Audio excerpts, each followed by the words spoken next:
Ah, the wildest part isn't that they don't clap for you. The wildest part is how fast the air leaves the room the second your name comes up. One message, one tiny notification, one, "Yo, you seen what they're doing now?" dropped in that group chat, and everything goes dead. Typing bubbles disappear, jokes stop mid-sentence. People who were just sending memes for 2 hours straight suddenly discover Do Not Disturb. You didn't walk into the room, you didn't say anything, you didn't defend yourself. All you did was exist loudly enough that somebody mentioned you, and every insecure nervous system in that thread went offline at the same time. That's the level of quiet power you're dealing with now. You don't even have to be present to rearrange people's moods. Your wins are sending out shockwaves in places you haven't stepped into for months. Understand something. People don't go silent over nobodies. Group chats don't freeze over people who are stuck where they left them. Silence is a luxury reserved for threats. When your name drops and everyone suddenly has to go, that's not coincidence, that's impact. Somewhere in that chat, somebody pulled up your page, your work, your progress, and realized what nobody wanted to admit out loud. You're actually winning, not just posting, not just talking, not just hinting, actually moving in a way that can't be laughed off anymore. And the second that realization lands, their little digital safe space turns into a crime scene. Because now they all have to confront the exact thing they promised each other would never happen. You outgrowing the storyline they wrote for you behind your back. Look closely at the pattern. They loved you as a subplot. You were easy content when you were confused, over-explaining, half-stepping. Your mistakes were entertainment. Your doubts were discussion topics. Your failures were free team-building exercises. They bonded over your almost. They sharpened their self-esteem on your less than. But then something shifted. You stopped narrating your every move. You stopped showing them the drafts. You stopped softening your edges to make your growth palatable. And instead of spiraling, you stabilized. Instead of begging for validation, you built your own metrics. You chose discipline over drama. You chose distance over proving yourself. That's when the group chat had to pivot from, "Yo, look at this," to, "Wait, how did they pull this off?" And no one wants to be the first to admit that the person they counted out is now lapping them quietly. This is where the real psychology starts. Every time someone drops your progress into that chat, your new routine, your new circle, your new mindset, your new results, it doesn't just land as news, it lands as accusation. Your growth exposes everything they refuse to do with their own potential. Your stamina highlights their laziness. Your consistency exposes their excuses. Your healing calls out their refusal to face their own wounds. You turned into a walking mirror they didn't consent to look into, and every screenshot of your success is a reflection they can't escape. That's why messages dry up. That's why the energy suddenly shifts. They're not just reacting to you. They're reacting to what you reveal about them. And when group chats stop being fun, people look for somewhere else to dump the discomfort. Enter the about $800 therapist, because make no mistake, they're not just casually annoyed, they're actually distressed about you. There is someone out there, sitting in a climate-controlled office, swiping their card for $150 a session, just to process the fact that you refused to stay where they placed you. They're laying on that couch talking about this one person they can't stop thinking about. And the therapist is nodding, thinking it's an ex, a parent, some tragic love story, only to find out the villain in their narrative is literally you, minding your business, and winning. Your progress has become somebody's clinical case study in inability to cope. Picture it. They walk in every week like, I don't know what's wrong with me. I just keep checking their page. It's like every time I open my phone, they've hit another milestone. New job, new body, new mindset, new people around them. They look different, happier, stronger, and it makes me sick. They won't say jealous. They won't say threatened. They'll use softer words like triggered, confused, concerned. But underneath all that language, the core issue is simple.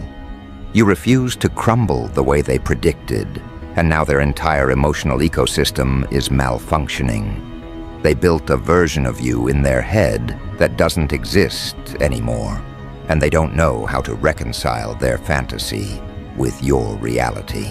Here's the part their therapist is too professional to say. What's eating them alive isn't your success itself. It's the fact that you did it without their permission, without their applause, and without their participation. You upgraded your life without using them as a reference. You healed without giving them the satisfaction of a front row seat. You evolved without delivering a monologue explaining how much they hurt you. That's what's frying their circuits. They weren't just expecting you to fail. They were expecting to be the audience and the narrator of your failure. And now that you've rewritten your story, they don't have a role anymore. No villain, no victim, no savior. Just an extra. Watching the main character do what they said was impossible. This is why the therapist taps the pen, leans forward, and starts asking questions like, what do you feel when you see their progress? Because what they're really diagnosing is obsession disguised as concern. It's not, I hope they're okay. It's, why are they okay without me? It's not, I'm worried they've changed. It's, how dare they change while I stayed the same? Meanwhile, you're somewhere else, not even thinking about them, planning your next move, upgrading your habits, and minding your own sanity. The emotional imbalance is insane. One person paying $1,800 a month to replay old versions of you in their head, while the real you has already exited that storyline and is busy building the life that was always meant for you. Now here's the plot twist. Do you know who's actually in danger in that room? Not you. The therapist. Because even they have a limit. There comes a point where a professional gets tired of being paid to watch someone refuse accountability for their own stagnation. Session after session, your name comes up, your progress comes up, your energy comes up, and every route back to self-reflection gets dodged. No, I don't think they're the problem. Let's go back to what you can control. But they don't want to hear that. They want a diagnosis that makes you the villain and them the victim of your glow-up. They want a label that justifies their resentment.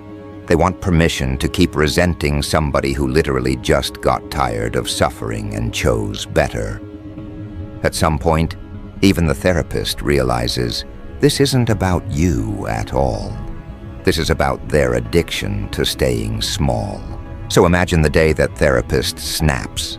Not loudly, not dramatically, but internally. The moment they realize, I'm not getting paid enough to sit here and listen to you obsess over someone who's living their life. That's the quiet resignation, not from the job, but from the case. They may keep showing up, but emotionally, they've checked out. Because they know the truth. If your existence is causing this much chaos in someone who claims to be over you, you're not the problem. They're avoiding their own reflection. That's the moment the therapist spiritually quits. And trust, that resignation is louder than any group chat silence, because it marks the line where even a professional says, I can't help you until you stop using this person's success as your favorite excuse. You have to see the size of the ripple you're creating. People are rearranging their entire emotional budget around you. They'll say, "It's not that deep," but their screen time reports disagree. They'll say, "I don't care what they're doing," but their search history betrays them. They'll insist, "We don't talk about them like that," but those dead group chats tell a different story. People don't invest time, energy, and money into something that doesn't affect them. You are affecting them. Your boundaries are affecting them. Your no contact is affecting them. Your refusal to play the old role is affecting them. The fact that you are not collapsing on schedule is messing with their entire identity structure. And here's the part you need to tattoo onto your mindset. Their discomfort is not your problem to solve. Their group chat going silent is not an invitation for you to shrink so they can feel comfortable speaking again. Their therapy bills are not a sign from the universe that you need to dim your progress to help them adjust. You are not responsible for regulating nervous systems that only felt stable when you were losing. If your healing destabilizes them, that speaks to the fragility of their foundation, not the danger of your growth.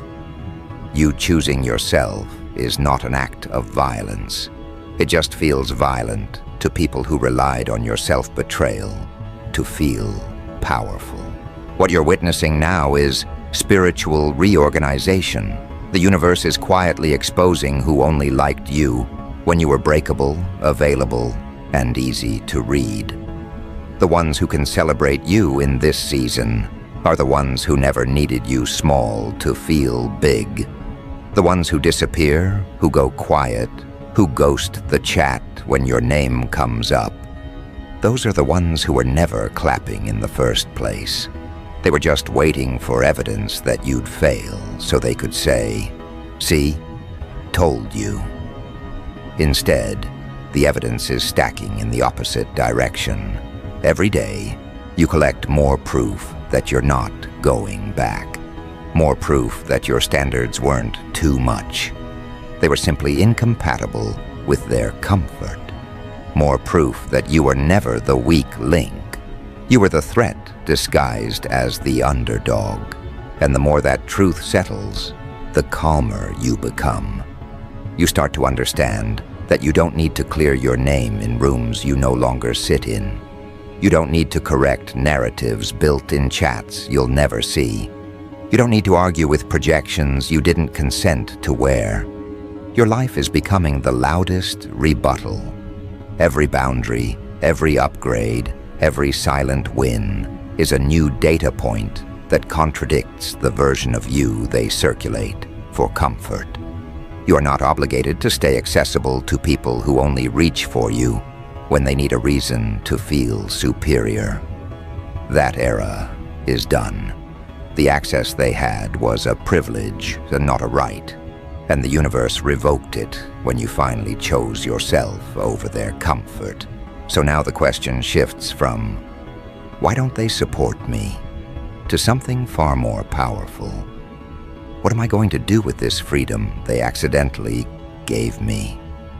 Because that's what their silence is, a release form. The group chats that died when your name came up. Those were doors closing so you could hear your own thoughts without their static. The therapist who mentally clocked out while they cried about you. That's the universe redirecting energetic attention back where it belongs, on you, not on their obsession. You're not here to babysit their insecurities. You're here to see how far your life can stretch when you stop anchoring yourself to people who only felt safe when you were stuck. And this is only the opening frame of what your life does once you stop apologizing for how far you can go. Because the moment you stop asking, "Why are they like this?" and start asking, "What am I building now that they're out of the way?" something very subtle and very dangerous happens. You stop orbiting them. Emotional gravity breaks. They're no longer the axis your decisions spin around. Their opinions become background noise instead of commandments. The second you really internalize that their group chat going dead is not a rejection, but a clearance, your energy shifts from analysis to execution. You stop mentally replaying who left you on read. You start asking, what happens if I actually commit to the version of me that scares them this much already? That's the real threat, not the success you've already manifested, the success you haven't even fully aimed at yet. Look at the map now. On one side, there's a whole thread of people who cannot speak when your name is in the air. On the other, there's you, with time, with space, with quiet, with clean emotional bandwidth that used to be cluttered with their nonsense.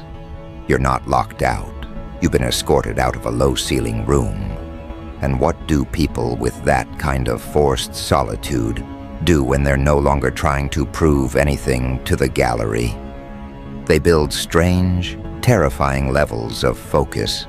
You start doing the boring things nobody in that group chat has the nervous system to tolerate. You read instead of refresh. You practice instead of perform. You stack small, unglamorous habits that don't look legendary in the moment, but compound into the kind of life that turns their casual gossip into a chronic condition. This is where the gap widens. While they're staring at screens, waiting for someone else to speak first so they don't have to admit what they're feeling, you're quietly becoming unrecognizable. You're reorganizing your mornings. You're cleaning your environments. You're putting your phone across the room when you work. You're saying no to conversations that drain you before they even start. Every micro-boundary you enforce is you stepping 1 foot further out of the old narrative. And every step you take away from that story forces them to either evolve or watch in horror. As you keep winning from a distance, they can no longer bridge with a single message.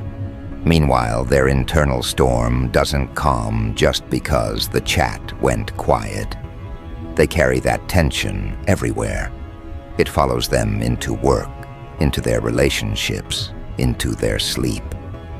They wake up, open their phone out of habit, and there you are again, showing up in some new way that contradicts the story they sold themselves.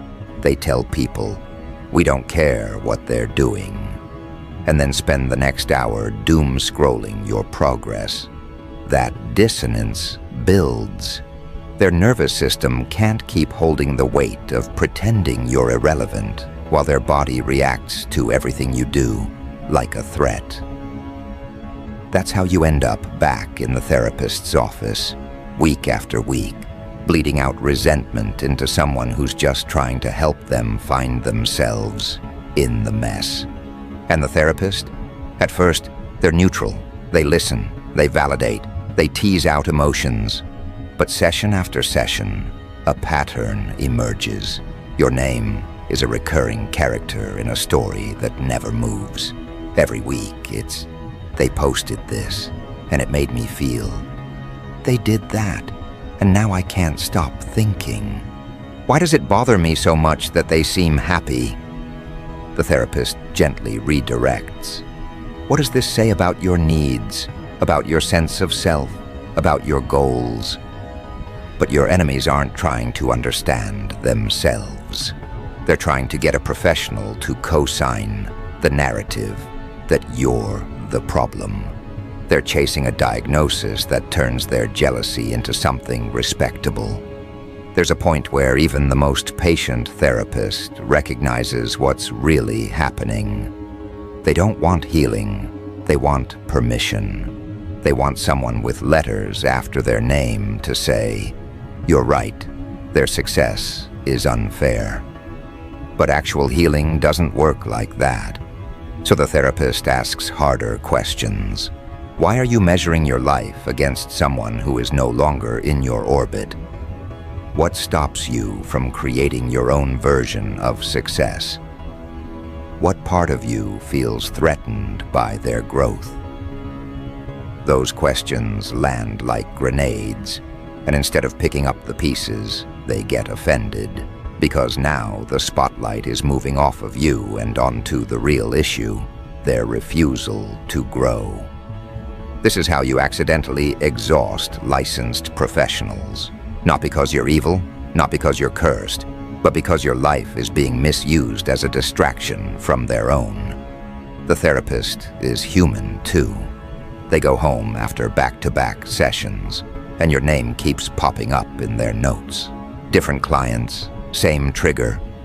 One person is worried about you, another is hurt by you, another is confused by your change. The common thread isn't you. It's how many people built their emotional stability on the expectation that you would never actually change. And now that you have, the ripple is so strong that it's warping entire networks of relationships and conversations. And while all this is happening in rooms and chats you're not in, what are you doing? You're minding your business and taking the freedom seriously. You start treating their silence like a budget. You realize, if they're not spending their words on me publicly, I'm not spending my energy on them internally. You invest that reclaimed energy into skills, into health, into projects, into environments that don't punish you for expanding. You become hyper-intentional with access. You stop over-explaining your boundaries. You stop defending your standards. You stop giving front-row seats to people who are only there to study your reactions. This new level of emotional discipline is exactly what terrifies them. Because for the first time, you're not only winning, you're winning sustainably. That's when the group chat panic upgrades into strategy. Silence doesn't feel like enough anymore. Somebody will test the waters. They'll send a half-joke, half-dagger message like, "Y'all seen their latest? They're doing the most." Waiting to see who bites. Waiting to see who's brave enough to say what they're all thinking. Low-key, it's impressive, but nobody wants to break rank. Admitting you're winning would mean acknowledging they misjudged you. It would mean rewriting the narrative from "they're delusional" to "they were just early." That's a level of humility the room wasn't built for. So instead of praise, they try minimization. It's just a phase. Give it a few months. They're probably miserable behind the scenes. Anything to avoid confronting the one possibility they fear the most. You're actually at peace. And the more they minimize you in private, the more your reality refuses to cooperate with their script. Their predictions keep failing. They said you'd fold when things got quiet. You didn't. They said you'd crawl back when you felt lonely. You built new connections instead. They said you'd never maintain this discipline. You turned it into your default setting. Every wrong prediction is another blow to their credibility in their own mind. Because if they were this wrong about you, what else are they wrong about? That question is like acid to anyone whose entire personality is built on believing they can read people. Suddenly their favorite hobby, talking about you, starts making them feel powerless instead of superior. So they double down on therapy. More sessions, more money, more hours used trying to dissect a person who isn't even in the room. But the therapist isn't blind. They see the loop. They see how often conversations pivot back to you. They see how little responsibility is taken. At some point, they have to protect the integrity of the work. That's where the quiet quitting becomes official. Maybe they say, "I think it's time we end our work together if you're not ready to focus on your own life." Maybe they set a boundary. "We're not going to discuss this person next session. Let's go into your goals instead." To your enemies, it feels like betrayal. Their $800 bought them confrontation instead of comfort. From the therapist's perspective, it's self-preservation. Nobody wants to be paid to watch someone cling to their resentment like it's a personality trait. And here's the twisted beauty of it. Your existence is now exposing not just fake friends and old acquaintances, but also the limits of avoidance in people who claim they want healing. You are unintentionally triggering dissolutions, friend circles, group chats, therapy alliances. Anywhere your name shows up, false stability starts cracking. Not because you're cursed, not because you're causing harm, but because your life is now a stress test. If something isn't built on truth, your growth will shake it. A group chat built on mutual underestimation of you, dead. A social circle built on laughing at your losses, fragmented. A therapeutic journey built on it's everyone else's fault but mine, terminated. All you did was stop performing your pain for them, and the entire ecosystem started collapsing under its own dishonesty. So what do you do with that? You could waste your time feeling guilty, apologizing for being a walking catalyst. Or you could recognize this for what it is, proof that you were never as small as they tried to convince you. You were always operating at a voltage that their circuits weren't designed to hold. That's why they had to turn you into a joke, into a warning, into a cautionary tale. It made them feel safe. Now the joke isn't landing. The warning doesn't apply. And the cautionary tale is outliving every prediction. So they're left staring at the uncomfortable truth. The person they thought would be the caution became the blueprint. Little by little, you start to detach your identity from their reactions. You stop checking who watched your stories. You stop decoding passive-aggressive posts. You stop rereading old messages for closure. You realize the closure you were waiting for is happening in rooms you can't see. It's happening in the silence after your name gets dropped. It's happening in the awkward stares when someone slips and admits, honestly, they're doing well. It's happening in the moment a therapist closes a file and thinks, if you channeled half the energy you spend on stalking this person into your own goals, you might be standing beside them, not beneath them. All of that is closure in disguise. You may never hear it, but it's happening. And as this awareness settles in, your relationship to your own success changes.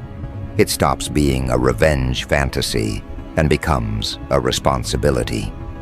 If your mere progress is enough to trigger this much spiritual and psychological rearrangement, what happens when you get intentional? What happens when you stop running from your potential because it makes people uncomfortable, and start running toward it because it's your assignment? The same way your healing is exposing some people, your discipline will inspire others. The same way your name killed conversations in one chat, it will fuel courage in another. There are people quietly watching you who aren't threatened. They're taking notes. They're not in the group chat that died. They're in a different space entirely, one where your wins don't suffocate the room. They oxygenate it. The irony is cruel in the most beautiful way. The group chat that went dead when someone said you're winning thought they were protecting themselves from discomfort by not talking about you. Instead, they protected you from their low-frequency analysis. Their silence became insulation. Without their constant commentary, you had room to hear your intuition more clearly. Without their instant hot takes, you had space to experiment, to fail in peace, to refine your process. In trying to keep you out of their narrative, they accidentally took themselves out of your storyline. That's the kind of protection only the universe can orchestrate, using their own pettiness as a tool. And the therapist who mentally resigned in the face of their obsession, that resignation sent shockwaves through their sense of control. when even a professional is done hearing about you, it forces a terrifying realization. You are not the one spinning in circles. They are. You moved. You changed. You evolved. They stayed anchored in a past version of you and called it analysis. The professional who was supposed to help them unpack that finally says, "Enough. Look at yourself." That's not just a therapeutic boundary. That's cosmic confirmation that your role in their story is over. Your chapter in their life isn't just closed, it's archived. The only one replaying it is them. So you sit with that truth. You are no longer the main character in their narrative. You are the plot twist they keep referencing to avoid doing the work. But you're done being a reference. You're busy being a reality. You're busy being the person who didn't just survive their doubt, but turned it into the quiet fuel that powers your next level. Every dead group chat, every drained therapy session, every awkward silence when your name surfaces, those are just receipts. Receipts that confirm what you already suspected. You were never asking for too much. You were always carrying too much for people who had no intention of meeting you where you were going. And as this realization hardens into clarity, something else surfaces beneath it. Something colder, calmer, far more strategic. If this is the chaos your early wins created, what happens when you step fully into the version of you that's been pacing in the back of your mind for years? If you're half committed, still healing, still doubting self, was enough to send rooms into shutdown mode, what would a fully aligned, fully disciplined, unapologetically focused version of you do to the spaces you're about to enter? That question doesn't just haunt them, it starts to wake you up in a different way. Because now the conversation isn't about them at all.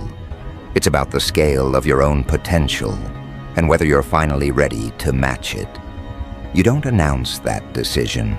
You don't post a graphic. You don't make a speech about cutting people off.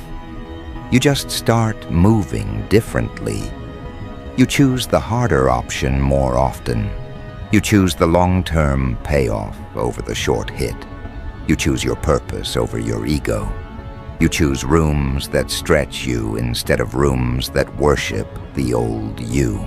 Quietly, consistently, ruthlessly, you become the kind of person who doesn't need their support, their applause, or their understanding. And somewhere, in a muted group chat and a closed therapy file, the energy shifts again, because whether they want to or not, they're about to feel the next phase of your evolution in ways even they don't have language for yet. From the outside, it looks boring. No public fallout. No dramatic farewell post. No speech about cutting off fake people. Just absence. Your name stops appearing where it used to. You stop reacting to bait. You stop oversharing. You stop giving free episodes of your life for them to binge and dissect. Your attention goes from them back to your own life. Earlier nights, clearer mornings, less scrolling, more building, less explaining, more executing. They think you fell off the radar. Reality, you fell out of their range. They can't read you like they used to, and for control addicts, that's worse than any argument. But the universe has timing that feels like disrespect. Just when they all decide, silently, that they're over you, your name walks back into the room they sealed off. That group chat. It's never loud. It's always something small. Y'all seen them lately? Random, but did you see what they posted? Someone drops a screenshot. Your new routine, your new body, your new project, your new calm. The room tenses, waiting for the roast. They're ready for the same old script, until one person breaks formation and types the sentence everyone's tried not to think. Low-key, they're winning. And right there, the soul of the chat flatlines. Bubbles appear, vanish, never land. Phones go dark. People suddenly become busy. That one line drops like a power cut. Because their winning isn't about aesthetics. It's about the fact that you aren't collapsing on schedule. It's about seeing your eyes and realizing the chaos behind them has been replaced by something stable. It's about knowing you made it out of the mental maze they're still wandering through. If you're winning, then all the narratives they built, they'll never change. They're all talk. They're finished without us. Have to be rewritten. Nobody wants that assignment, so they pretend they didn't see it. They close the app. But the sentence lingers. They stalk you in private, zooming in on your photos, analyzing your captions, trying to find cracks that reassure them. They look tired. They probably faking it. Bet it won't last. They say it out loud like a spell, hoping repetition will make it true. But the photos keep changing. The energy keeps changing. The results keep stacking. Your name is now carrying proof instead of pity, and they have to feel that in their chest without anyone saying another word. The one who dropped, they're winning, feels the temperature shift too. They realize they broke an unspoken law. Don't acknowledge your growth. They scramble to water it down. I mean, like for now, I'm just saying they look different. But the damage is done. Truth already detonated in the room. Even in silence, every person in that thread just got handed a mirror. If they can heal and build, what's my excuse? Where do they run with that discomfort? Back to the $1,800 sanctuary. Picture the therapist's office, soft lighting, neutral decor, a chair that's heard it all. And in that chair sits someone paying premium rates to discuss a person they claim to be done with. Your name arrives before the session even warms up. So something weird happened in the group chat. Ever since they started glowing up, I just feel on edge. It's like everything they do gets under my skin. They present it as confusion, concern, injustice. Underneath all that vocabulary, the core is simple. It bothers me that they got out of a story I'm still stuck in. The therapist listens, but internally, they've clocked the pattern. This isn't the first session your name has headlined. It's not even the fifth. Every time your life moves forward, this person emotionally regresses. Every win you have sends them into a spiral. Every boundary you hold gets framed as selfish or fake. The therapist keeps trying to redirect. What do you want for yourself? Who are you outside of this relationship? But somehow every road circles back to you. That isn't healing. That's addiction with a copay. There comes a point where even a professional decides enough. So one day, after yet another rant about how much your existence irritates them, the therapist drops a different kind of question. If this person never changed again, would your life suddenly feel better? Or are they just the easiest place to park feelings you don't want to deal with? That lands like a punch. The client stares, stalls, changes the subject, tries to drag your name back into the center. The therapist doesn't follow this time. They set a boundary. Next week, we're not going to talk about them. We're going to talk about you. Translation: I'm done being your paid audience for a storyline that refuses to move. That's the moment the therapist quietly quits you. Not because you did anything, but because they're done letting your image be the scapegoat for someone else's refusal to grow. Your enemies leave that office unsettled. The one place they expected to buy unconditional validation just handed them a mirror instead. That's why they're mad at two people now. You, for daring to improve, and the therapist, for refusing to keep translating their jealousy into symptoms that make them look innocent. Meanwhile, you're nowhere in this loop.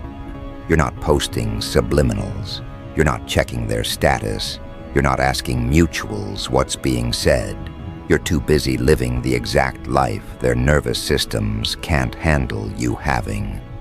Your group chat right now is your calendar, your to-do list, your vision board, your journal. You're in meetings, in workouts, in deep focus, in solitude, in prayer, in plotting sessions with your future.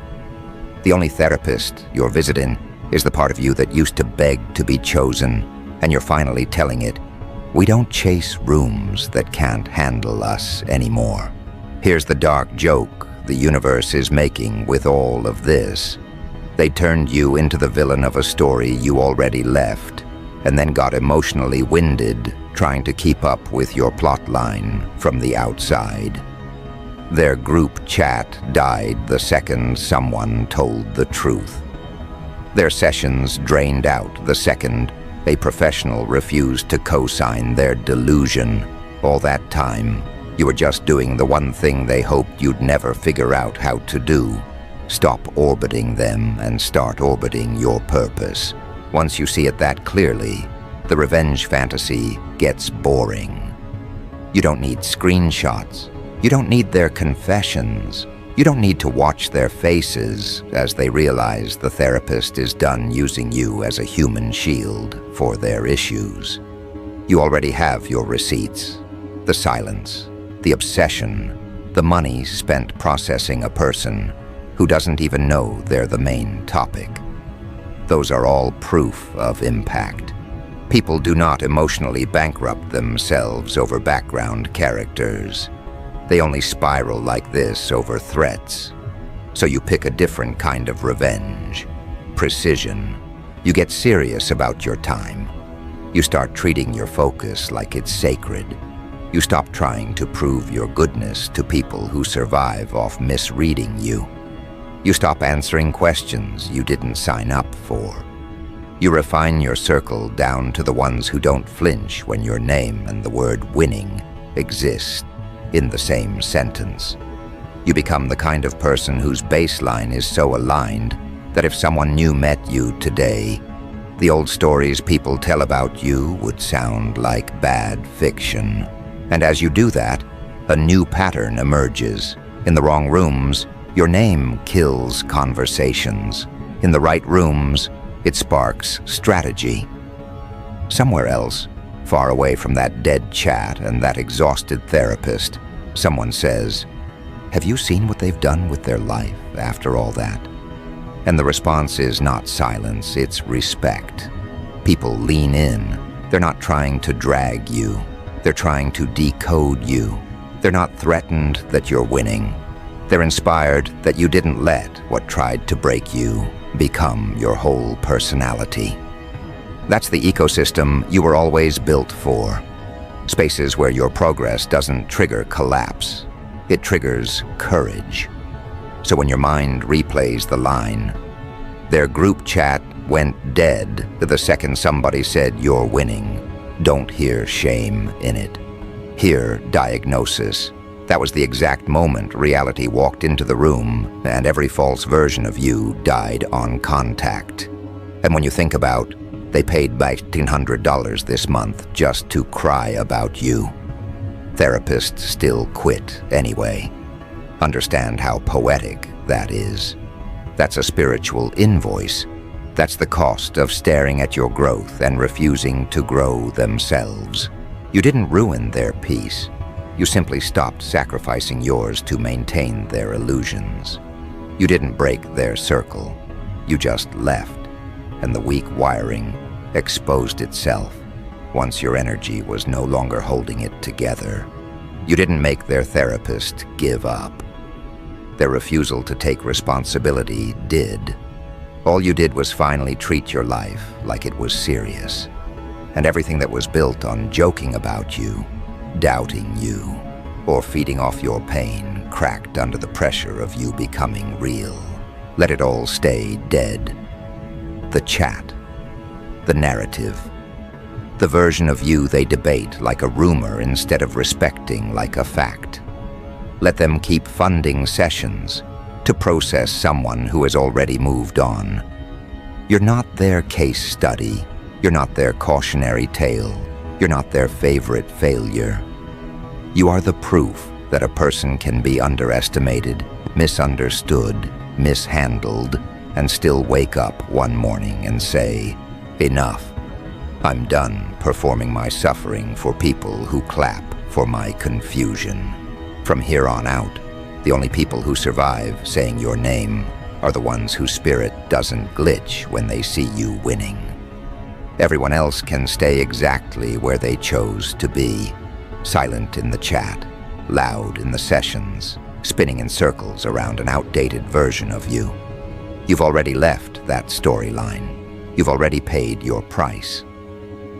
This part of the movie belongs to the you that didn't just hear "you're winning," but finally decided to live like it, unapologetically, whether anyone in those rooms ever finds the courage to say it out loud again or not.